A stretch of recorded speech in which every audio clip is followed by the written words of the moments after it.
नमस्कार बच्चों, आप सभी का स्वागत है शारदा सदन ग्रुप ऑफ एजुकेशन के डिजिटल प्लेटफॉर्म पर। हम आज आपकी किताब का अध्याय 11वां पढ़ेंगे। अध्याय 11वें का नाम है वायुमंडल में जल। कि वायुमंडल में जल की जो मात्रा है वो किस तरीके से ग्रहण की जाती है और किस प्रकार ये जो जल की मात्रा है वो हमारे लिए किस प्रकार लाभदायक है, किस प्रकार की क्रियाएं होती है वायुमंडल में जल के माध्यम से, इसका अध्ययन हम करेंगे। देखिए, पहले जो ये जल संसाधन है, ये जल संसाधन नवीकरणीय संसाधन है। आपने कक्षा 10 में पढ़ा होगा संसाधनों के बारे में। तो कई संसाधन तो ऐसे होते हैं जो समाप्त हो जाते हैं, समाप्य संसाधन है। कई ऐसे संसाधन हैं जो समाप्त नहीं होते हैं, वो असमाप्य संसाधन है या नवीकरण योग्य संसाधन कहलाते हैं। ठीक है, उसी प्रकार से जल एक नवीकरण योग्य संसाधन है। कारण है उसका, देखिए, यदि जल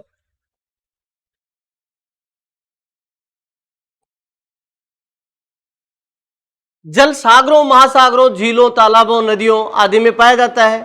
यह जल गर्म होता है, ताप मिलता है जल को, और गर्म होकर जल किस में बदल जाता है? वाष्प में बदल जाता है। जब ये वाष्प ऊपर जाती है, ऊपर जाके ये वाष्प संघनन हो जाती है। वाष्प कैसी हो जाती है? संघनन हो जाती है, और संघनन होकर ये वाष्प जल की बूंदों में बदल जाती है, जिसे बादल, कोहरा, कुहासा, तुषार, ओश आदि का निर्माण होता है। और ये अंत में जब संघनित होकर बादलों का निर्माण हो जाता है, इन्हीं बादलों के माध्यम से वर्षा के रूप में यही जल की बूंदें वापस कहाँ जाती हैं? धरातल पर आ जाती हैं, और धरातल से इन्हीं स्रोतों, जो जलीय स्रोत थे, तालाब थी, नहरें थी, नदियां थी, महासागर थे, सागर थे, इनमें वापस आ जाती है। और ये क्रिया लगातार चलती रहती है। ठीक है, इसलिए हम कह सकते हैं कि जल एक नवीकरण योग्य संसाधन है। देखिए चित्र के माध्यम से, जो सागरों में जल था, ये सूर्य की जो ताप था, सूर्य के ताप से क्या हो रहा था? ऊष्मा में बदल रहा था।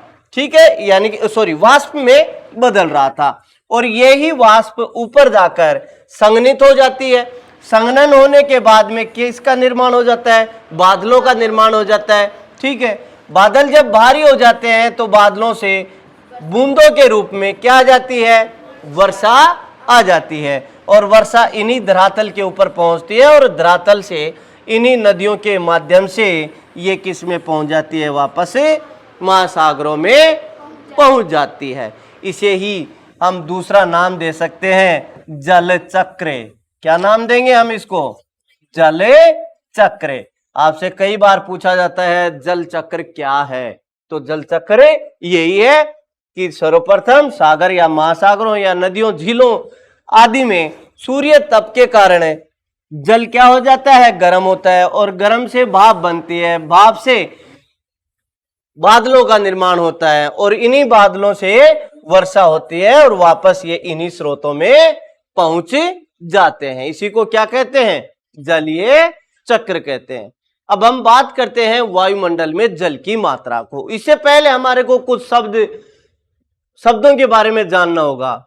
ठीक है, और ये शब्द जो है वो देखिए, जैसे आर्द्रता है, निरपेक्ष आर्द्रता कितने प्रकार की होगी? 3 प्रकार की होगी। निरपेक्ष आर्द्रता है, सापेक्ष आर्द्रता है। ठीक है, इस प्रकार से हम कई शब्दों का अध्ययन करेंगे। संघनन क्या होता है, संतृप्त क्या होता है, ओशांक क्या होता है, ऊर्ध्वापातन क्या होता है। इन शब्दों का अध्ययन करने के बाद में हमारे को ये टॉपिक समझ में आएगा। ठीक है, तो सबसे पहले हम छोटे छोटे शब्द लेते हैं और इन शब्दों का हम अर्थ निकालते हैं कि क्या होते हैं ये।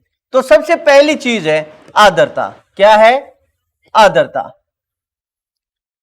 ह्यूमिडिटी अंग्रेजी में कहते हैं। आर्द्रता क्या होगी कि वायुमंडल में उपस्थित जलवाष्प को वायुमंडल की आर्द्रता कहेंगे। देखिए, जो वायुमंडल है, वायुमंडल में जितनी भी जलवाष्प की मात्रा है, क्या है? जलवाष्प की मात्रा है, उसको हम क्या कहेंगे? आर्द्रता कहेंगे। ठीक है, अब देखिए, वायुमंडल में सभी स्थानों के ऊपर जलवाष्प, या हम यूं कहें कि आर्द्रता की मात्रा अलग अलग पाई जाती है। जैसे हम मरुस्थलीय क्षेत्रों की बात करते हैं, कौन से क्षेत्रों की? मरुस्थलीय क्षेत्रों की। अब मरुस्थलीय क्षेत्रों में जो औसत आर्द्रता पाई जाती है वायुमंडल में, वो मात्र 1% ही पाई जाती है। उसी तरीके से दूसरे क्षेत्रों को देखें, दूसरे क्षेत्र यानी कि जो गर्म है और जो आर्द्र है, कौन से? जो गर्म है और आर्द्र है, उन क्षेत्रों में जो जलवाष्प या आर्द्रता की जो मात्रा पाई जाती है वो लगभग या 4% औसत आर्द्रता की मात्रा पाई जाती है। तो आर्द्रता किसे कहेंगे? वायुमंडल में कुल जलवाष्प की मात्रा को क्या कहेंगे? आर्द्रता कहेंगे। ये बात आप अपने दिमाग में अच्छी तरीके से बिठा लीजिए कि आर्द्रता क्या होगी। जो वायुमंडल है हमारा, इस वायुमंडल में जितनी आर्द्रता की मात्रा है उसको क्या कहेंगे? हमें जितनी जलवाष्प की मात्रा है उसको क्या कहेंगे? आर्द्रता कहेंगे। ठीक है। शब्द देखते हैं हम, कौन सा? आर्द्रता के प्रकार। हम आर्द्रता के प्रकार देखेंगे। मैंने आपको बताया कि आर्द्रता कितने प्रकार की होती है? 3 प्रकार की होती है। पहली होती है निरपेक्ष आर्द्रता। कौन सी होती है? निरपेक्ष आर्द्रता। क्या होती है निरपेक्ष आर्द्रता? देखते हैं। वायु की प्रति इकाई आयतन में, वायु का जो प्रति इकाई आयतन है, ठीक है, में विद्यमान जलवाष्प की मात्रा को 1 प्रति इकाई आयतन में, किसके? वायु के आयतन में जितनी जलवाष्प की मात्रा है उसको हम क्या कहेंगे? निरपेक्ष आर्द्रता। क्या कहेंगे? यानी वायुमंडल है, उसकी प्रति इकाई लेते हैं। उस वायुमंडल की क्या लेते हैं? प्रति इकाई। उस प्रति इकाई में जितनी जलवाष्प है उसको क्या कहेंगे? हमें निरपेक्ष आर्द्रता। क्या कहेंगे? निरपेक्ष आर्द्रता। और इसको किस में मापा जाएगा? प्रति घन मीटर में व्यक्त किया जाता है। किस में मापा जाता है? प्रति घन मीटर में मापा जाता है। और आर्द्रता को किस में मापा जाता है? ग्राम प्रति घन मीटर में। इसको तो प्रति घन मीटर में और इसको ग्राम प्रति घन मीटर में मापा जाता है। दूसरा, विशिष्ट आर्द्रता। कौन सी आर्द्रता? विशिष्ट आर्द्रता। देखिए, वायु के प्रति इकाई भार में, किसमें?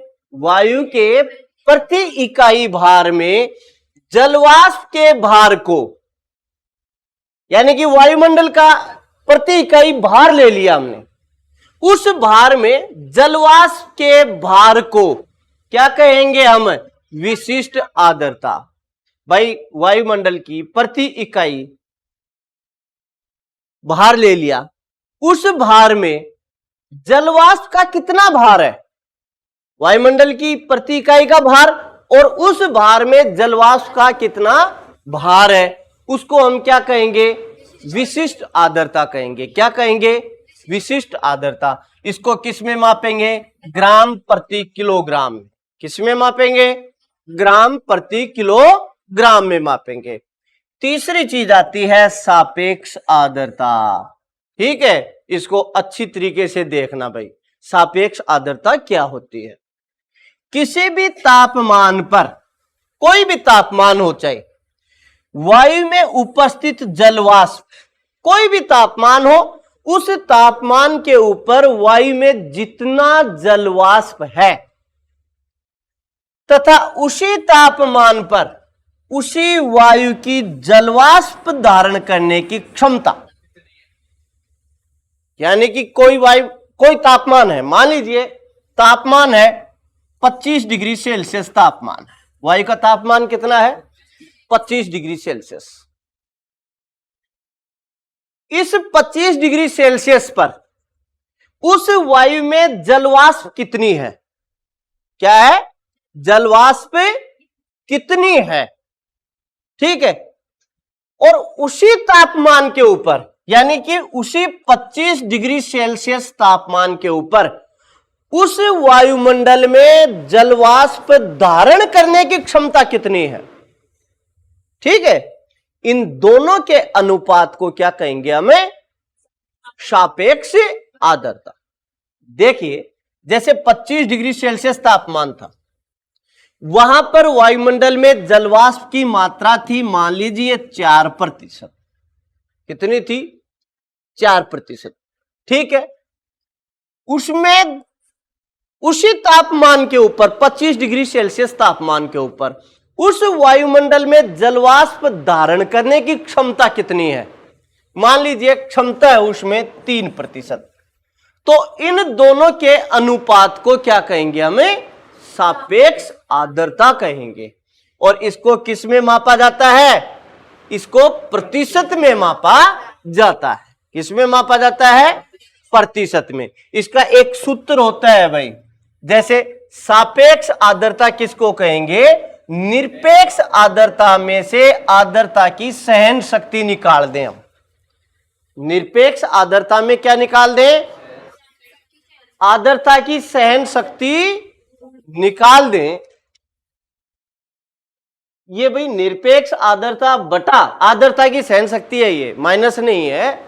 निरपेक्ष आर्द्रता बटा आर्द्रता की सहन शक्ति, ठीक है, उसको 100 से गुणा कर देते हैं तो क्या आ जाएगी हमारे पास में? सापेक्ष आर्द्रता। ठीक है, इसके बाद में देखिए हम संतृप्त वायु किसे कहेंगे? शब्द हैं ये छोटे छोटे, इनको हमारे को देखना है। संतृप्त वायु किसको कहेंगे? किसी भी वायु में उसकी क्षमता के बराबर जलवाष्प आ जाए, कोई भी वायु है, और उस वायु में जितनी जलवाष्प लेनी है, उस वायु को जितनी जलवाष्प लेनी है वो पूरी की पूरी आ जाए उसमें, मतलब और लेने की उसमें क्षमता नहीं है, ना ही कमी है और ना ही के बराबर, वायु में उसकी क्षमता के बराबर जलवाष्प आ जाए तो उसको क्या कहेंगे? संतृप्त वायु। ठीक है, जैसे मान लीजिए आप रोटी खा रहे हो, ठीक है, आपको भूख कितनी है? 2 रोटी की। आपने 1 रोटी खाई, अभी कितनी और खा सकते हो? 1 और खा सकते हो। फिर आपने आधी खाई, फिर आप कितनी खा सकते हो? आधी और खा सकते हो। आपने आधी और खा ली, अब कितनी खा सकते हो? नहीं खा सकते। ठीक है, यानी कि पूरे के पूरे आप रोटियों से क्या हो गए? संतृप्त हो गए। क्या हो गए? संतृप्त हो गए, यानी भर गए, आप पेट भर गया आपका, तो आप बिल्कुल संतृप्त हो गए। उसी प्रकार से वायु में जलवाष्प धारण करने की जो टोटल क्षमता है और वो हो गई उसमें, उस वायु में हो गई, यानी कि पूरी की पूरी जलवाष्प धारण कर लिया उसने, तो उस वायु को क्या कहेंगे? हमें संतृप्त वायु कहेंगे। ठीक है, फिर आता है वाष्पीकरण। वाष्पीकरण किसको कहते हैं? जब हम जल को गर्म करते हैं, क्या करते हैं? जल को गर्म करते हैं, यानी कि जल में तापमान देते हैं, हम जल के तापमान को बढ़ाते हैं। ठीक है, तो जल के तरल से गैसीय अवस्था में परिवर्तित हो जाता है। ठीक है, जब हम जल को ताप देंगे, ताप देने के बाद में जल किस में बदल जाएगा? गैसीय अवस्था में, यानी कि वाष्प बनेगी। वाष्प क्या है? गैसीय अवस्था। उसी को हम क्या कहेंगे? वाष्पीकरण। क्या कहेंगे? अर्थात जल जो द्रव अवस्था में है वो किस में बदल जाए? गैस अवस्था में बदल जाए तो वो क्या कहलाएगा? वाष्पीकरण कहलाएगा। जल का क्या हो जाएगा? वाष्पीकरण। ठीक है, वाष्पीकरण तापमान, विस्तार और पवन के वेग के द्वारा प्रभावित होता है, यानी कि जितना अधिक तापमान होगा उतना ही ज्यादा वाष्पीकरण होगा। ठीक है, जितना ज्यादा विस्तार होगा उतना ही ज्यादा वाष्पीकरण होगा, और जितनी तीव्र पवन चलेगी, पवन का वेग तीव्र रहेगा, तो जलवाष्प भी ज्यादा बनेगी। जलवाष्प भी ज्यादा बनेगी। ठीक है, यह बात समझ में आ गई? वाष्पीकरण किसे कहेंगे? जब जल द्रव अवस्था से किस में बदल जाए? गैसीय अवस्था में, क्या कहलाएगा? वाष्पीकरण। यदि जल सीधा ठोस अवस्था में बदल जाता, देखिए वाष्पीकरण किसे कहेंगे? जब जल द्रव अवस्था से किस में बदल रहा है? गैसीय अवस्था में। अब यदि मान लीजिए जल सीधा गैसीय अवस्था में ना बदलकर किस में बदल जाए? ठोस अवस्था में। किस में बदल जाए? या जल का सीधा ठोस अवस्था में बदलना क्या कहलाएगा? ऊर्ध्वापातन कहलाएगा। क्या कहलाएगा? ऊर्ध्वापातन कहलाएगा। ठीक है। अब जो ये वाष्पीकरण की मात्रा है, ये वाष्पीकरण की मात्रा 3 चीजों के ऊपर निर्भर होती है। कितनी चीजों के ऊपर निर्भर होती है? 3 चीजों के ऊपर। पहला, तापमान। देखिए, जितना अधिक तापमान होगा उतना ही अधिक वाष्पीकरण होगा। भाई ये पानी की बोतल है, ठीक है, यदि इसको ताप दिया जाता है, नीचे आग लगाई जाती है, तो आग से क्या प्राप्त होगा? इस पानी को तापमान। अब ये पानी किस में बदलेगा? भाप में। बदलेगा कि नहीं बदलेगा? यानी कि इसका क्या होगा? वाष्पीकरण होगा। यदि तापमान ज्यादा देंगे तो जल्दी वाष्पीकरण होगा, यदि तापमान कम देंगे तो वाष्पीकरण कम होगा। तो जितना तापमान ज्यादा प्राप्त होगा, वाष्पीकरण की मात्रा भी उतनी ही अधिक होगी। जितना जल का विस्तार होगा, जैसे महासागर है, महासागर में ज्यादा विस्तार है तो तापमान ज्यादा मिलेगा उसको, ठीक है, तो तापमान ज्यादा मिलेगा तो वाष्पीकरण की मात्रा अधिक हो। पवन का वेग तीव्र होगा तो वाष्पीकरण की मात्रा भी तीव्र होगी। ठीक है। अब लेते हैं हम वाष्पीकरण की गुप्त ऊष्मा। क्या होती है वाष्पीकरण की गुप्त ऊष्मा? 1 ग्राम जल को जलवाष्प में परिवर्तन करने के लिए कितनी कैलोरी ऊर्जा का प्रयोग होता है? 600 कैलोरी ऊर्जा का प्रयोग होता है। इसे वाष्पीकरण की गुप्त ऊष्मा कहते हैं। यानी कि 1 ग्राम जल, कितना? 1 ग्राम जल, इसको गर्म करने के लिए, क्या? इसको गर्म करने के लिए और इस जल को वाष्प में बदलने के लिए कितनी कैलोरी की आवश्यकता होगी? हमारे को 600 कैलोरी ऊर्जा की आवश्यकता होगी। कितने की होगी? 600 कैलोरी ऊर्जा की आवश्यकता होगी। अब ये जब 600 कैलोरी ऊर्जा इस जल को प्राप्त हो जाती है और ये 1 ग्राम जल किस में बदल जाता है? वाष्प में बदल जाता है, तो इसको क्या कहेंगे? वाष्पीकरण की गुप्त ऊष्मा। क्या कहेंगे? वाष्पीकरण की गुप्त ऊष्मा। मेरे हिसाब से समझ में आ गया होगा आपको। यानी कि 1 ग्राम जल को वाष्प में बदलने के लिए 600 कैलोरी ऊष्मा की आवश्यकता प्राप्त होती है, उसको क्या कहते हैं? वाष्पीकरण की गुप्त ऊष्मा कहते हैं। शाबाश। अब एक शब्द आया है, हाँ, कोई समस्या? कोई भी समस्या आए बीच में, आप मेरे से पूछ सकते हैं कि क्या होगा। ठीक है। अब बात करते हैं हम संघनन की। ठीक है। जल की गैसीय अवस्था के तरल या ठोस अवस्था में परिवर्तित होने की क्रिया को क्या कहेंगे? देखो, जल था, कौन सी अवस्था में था? द्रव अवस्था में। जल को तापमान देंगे तो कौन सी अवस्था में बदलेगा? गैस अवस्था में। यदि तापमान कम कर देंगे तो कौन सी अवस्था में बदल जाएगा? ठोस अवस्था में। किसमें बदल जाएगा?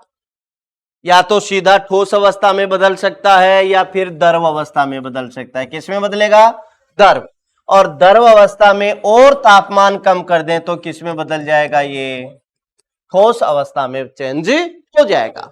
ठीक है। तो जल की गैसीय अवस्था के, यानी कि कौन सी अवस्था में है जल हमारे पास में? गैस अवस्था में। कौन सी अवस्था में है? गैस अवस्था में। और इस गैसीय अवस्था से यदि जल किसमें? या तो द्रव में या ठोस अवस्था में बदलता है तो उसको क्या कहेंगे? हमें संघनन कहेंगे। क्या कहेंगे? संघनन कहेंगे। देखिए, यहां पे देखिए कि जल था, ठीक है, इसको हमने ताप दिया, किसमें बदला? ये गैसीय अवस्था। अब यहां समझो, जब ये गैसीय अवस्था, ठीक है, ऊपर जाएगी, ऊपर का तापमान क्या होता है, कम, ठीक है, ऊपर पहुंची ये गैस, ऊपर पहुंची तो पहले किस में बदलेगी, ये द्रवावस्था में, ठीक है। जो धूल के कण थे, नमक के कण थे, इनके गैस क्या होगी, इनको आपस में संकेंद्रित होगी, ठीक है, यानी मिलेगी आपस में, आपस में मिलेगी तो ये या तो किस में बदलेगी, द्रवावस्था में, और यदि तापमान और कम हो गया तो किस में बदल जाएगी, ठोस अवस्था में। यानी कि गैसीय अवस्था, जल की गैसीय अवस्था किस में बदल रही है, द्रव या ठोस अवस्था में बदल रही है, तो उसको क्या कहेंगे हम, संघनन। क्या कहेंगे हमें, संघनन। समझ में आ गई।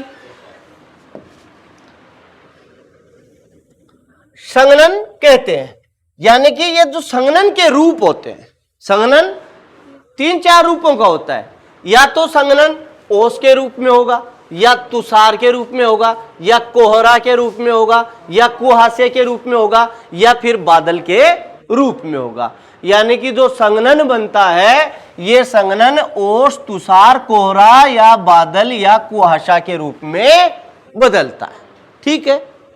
ये बात क्या बोल रहा हूं मैं, संघनन बोल रहा हूं, ठीक है।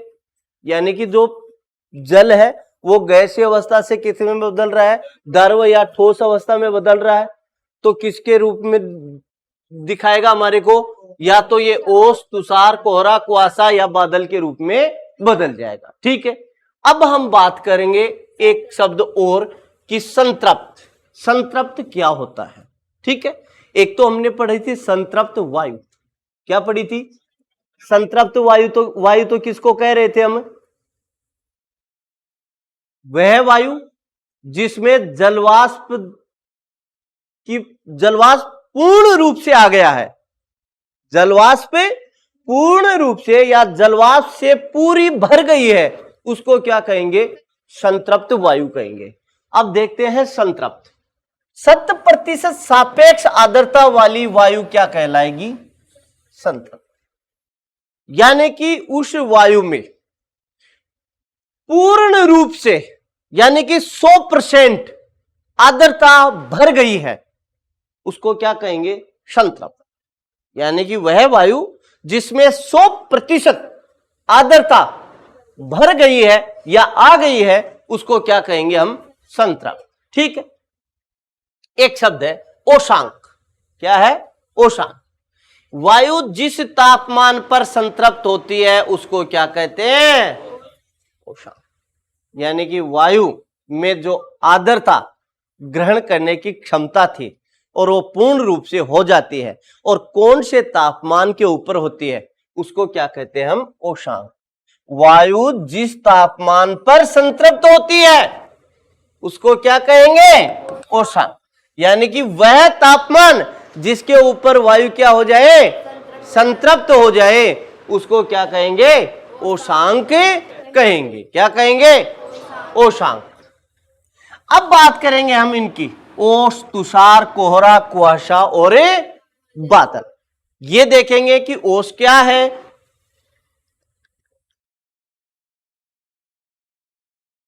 तुषार क्या है, कोहरा क्या है, कुहासा क्या होता है और बादल क्या होता है।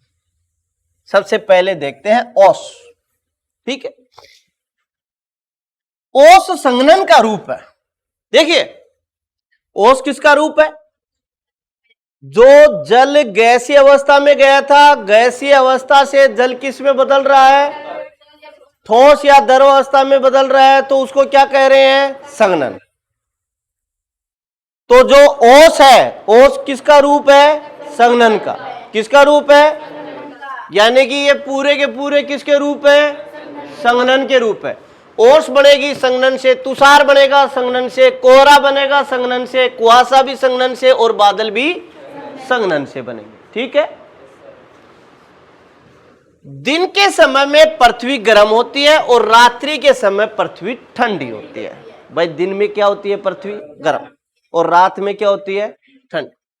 कभी कभी पृथ्वी का तल इतना अधिक ठंडा हो जाता है कि उससे छूने वाली वायु का तापमान इतना कम हो जाता है कि वायु में उपस्थित जलवाष्प का संघनन हो जाता है और वह छोटी छोटी बूंदों के रूप में ठोस पदार्थों के ऊपर एकत्रित हो जाती है। ओस कब बनेगी? आपने ओस देखी है? अब भी पड़ रही है ओस।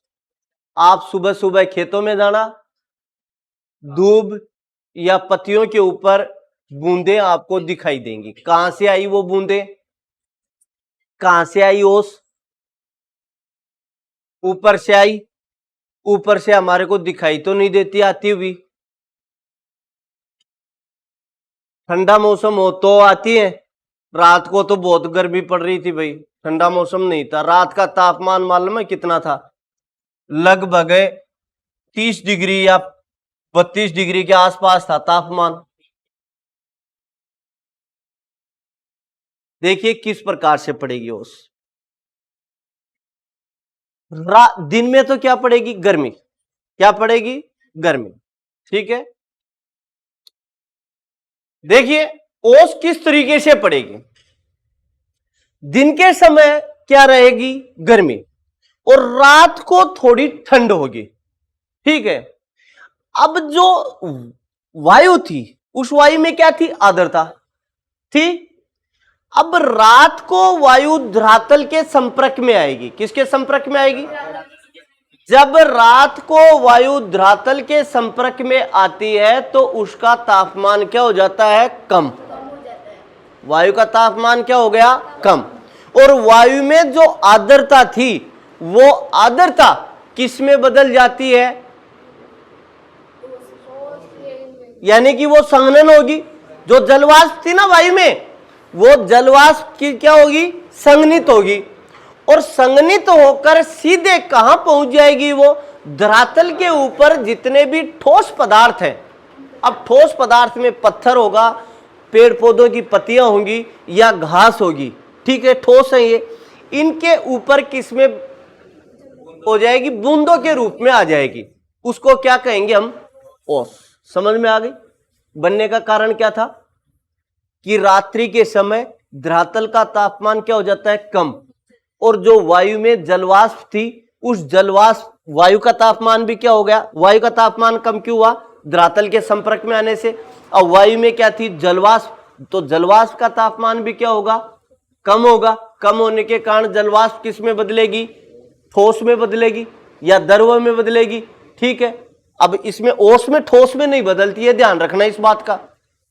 ओस जब बनती है तो जो जलवाष्प है ना वो ठोस में नहीं बदलेगी, यानी उसका ऊर्ध्वपातन नहीं होगा। उसका क्या होगा? संघनन होगा, यानी कि वो द्रव अवस्था में बदलेगी। जलवाष्प किस में बदलेगी? द्रव अवस्था में। और द्रव अवस्था में बदलकर वो धरातल के ऊपर जितने भी ठोस पदार्थ हैं, जैसे पत्थर है, पत्तियां हैं या घास है, उनके ऊपर बूंदों के रूप में क्या हो जाएगी? एकत्रित हो जाएगी। उसको क्या कहते हैं? ओस कहते हैं। ठीक है, और ओस आपकी सभी की देखी हुई है, रोज देखते हो। रोज देखते हो क्या? अरे नहीं, गर्मियों में नहीं देखते हो ओस। ठीक है, जो मान लीजिए जिस समय, यानी कि एक ऐसा समय जिसमें वायु में जलवाष्प की मात्रा अधिक होती है।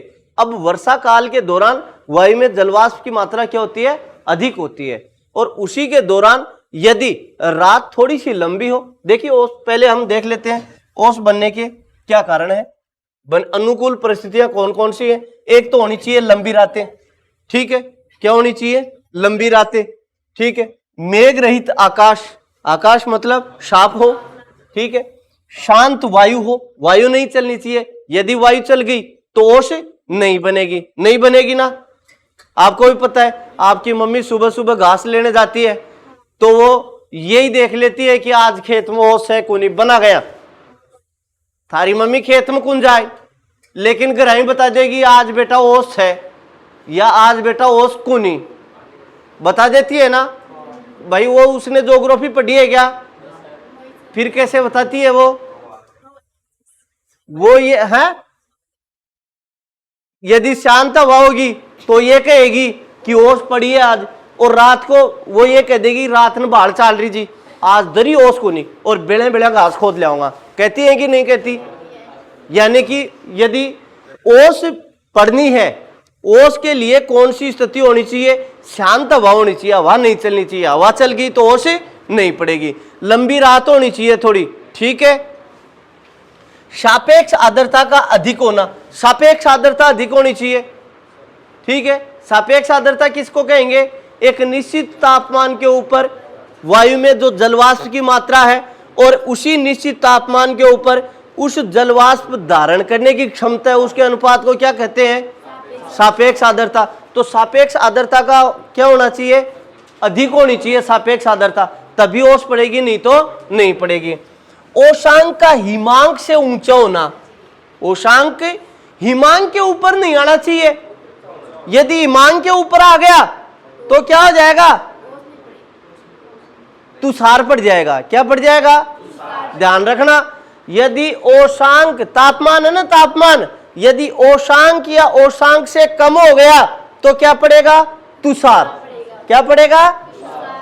तो ओशांक के ऊपर नहीं आना चाहिए तापमान, तापमान ओशांक से क्या होना चाहिए? थोड़ा सा ऊपर, तभी ओस पड़ेगी।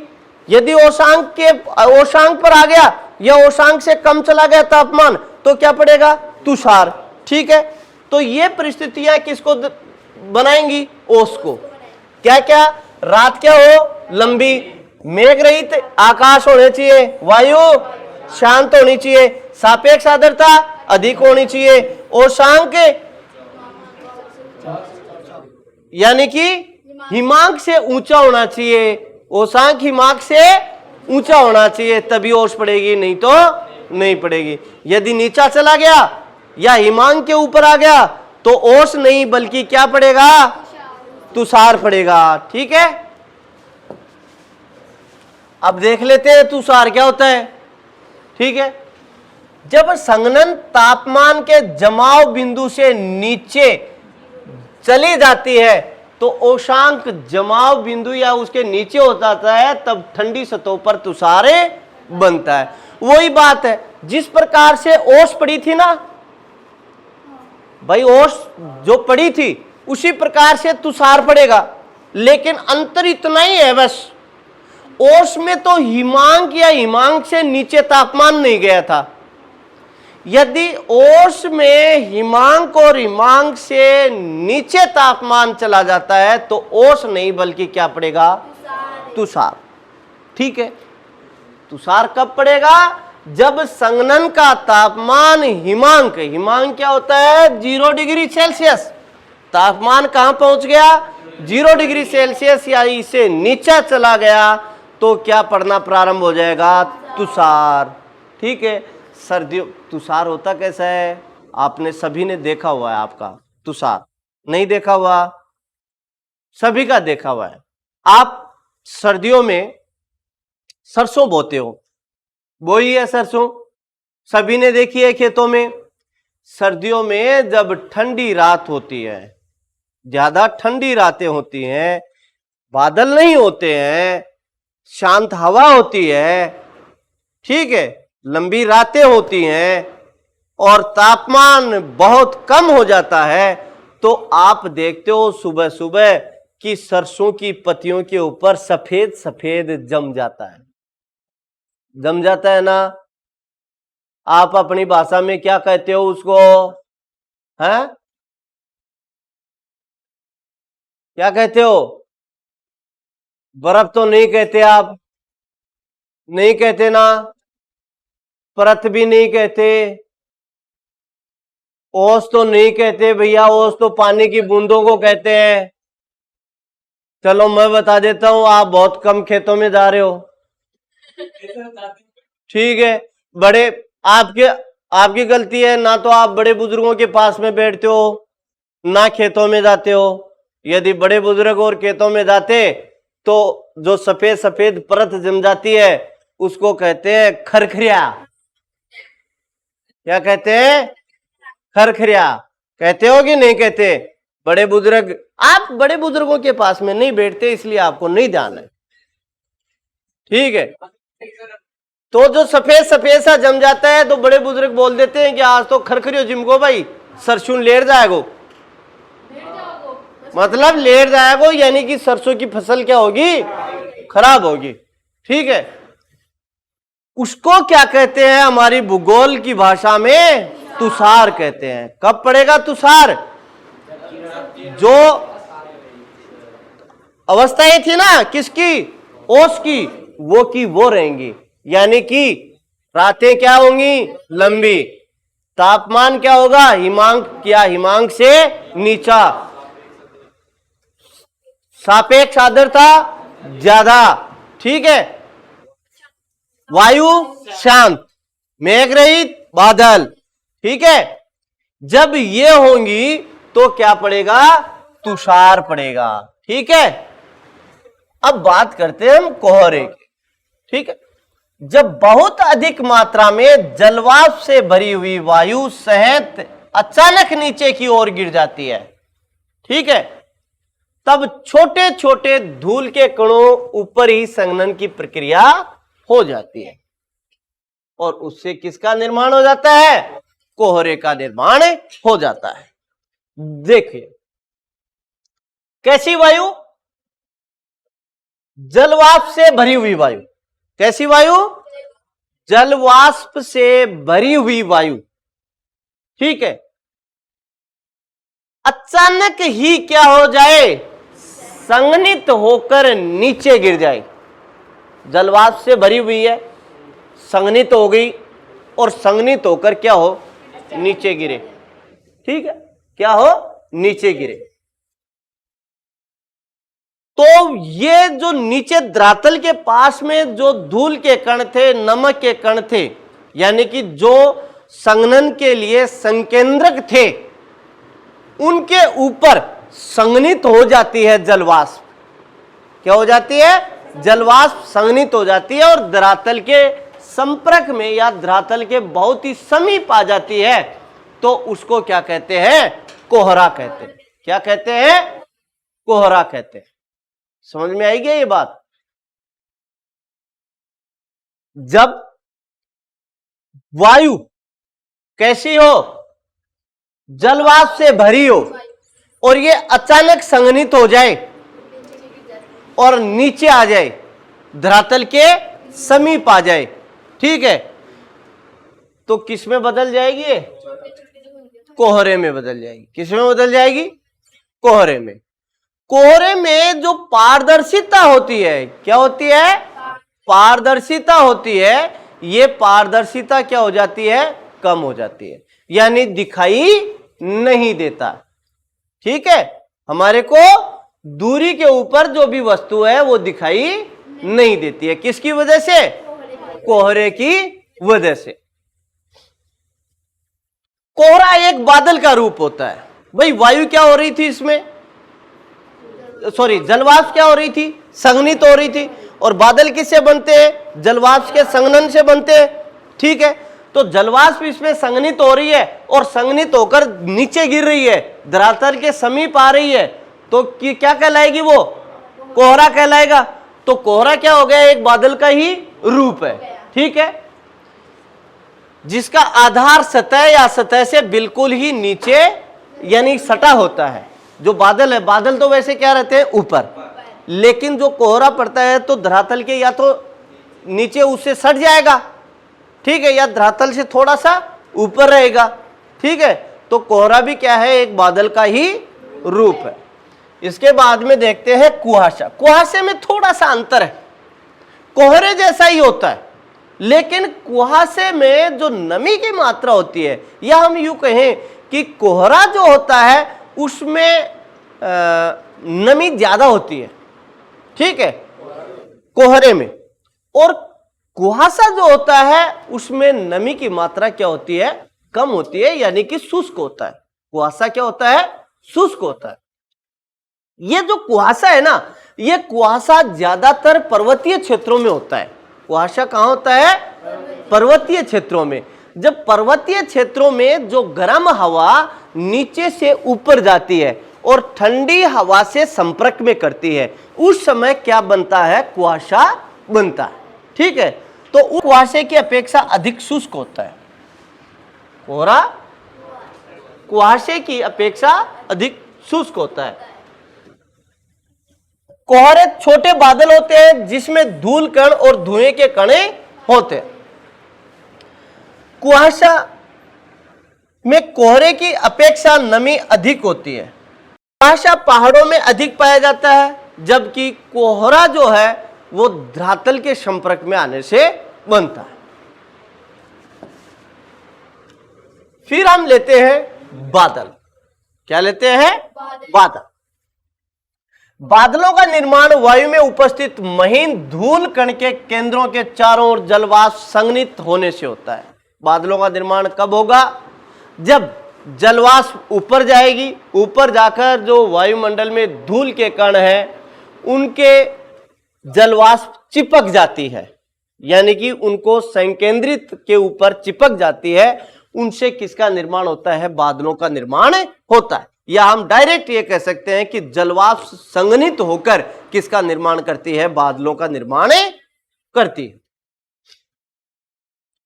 अब हम कल देखेंगे बादलों के प्रकार, यानी कि बादल के कितने प्रकार हैं, किस किस से प्रकार से बनते हैं।